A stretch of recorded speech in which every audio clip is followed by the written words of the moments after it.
During the 1970s and 80s, several armed opposition groups rose up against authoritarian governments in Central America.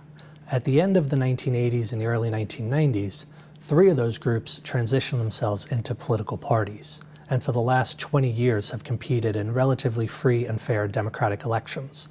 My research studies this transition process. How do formally armed groups transform themselves into democratic political parties and compete in a nonviolent political arena?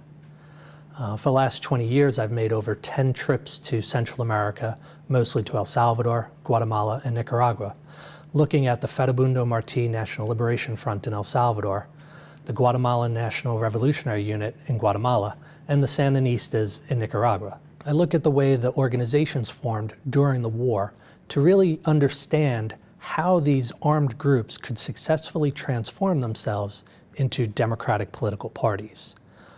In many ways, the larger organizations in terms of the number of combatants that they have, the broadness of the organization in terms of their relationships with nonviolent actors, and other characteristics such as their treatment of civilians played a really influential role in determining whether or not they were successful as political parties in the post-war period.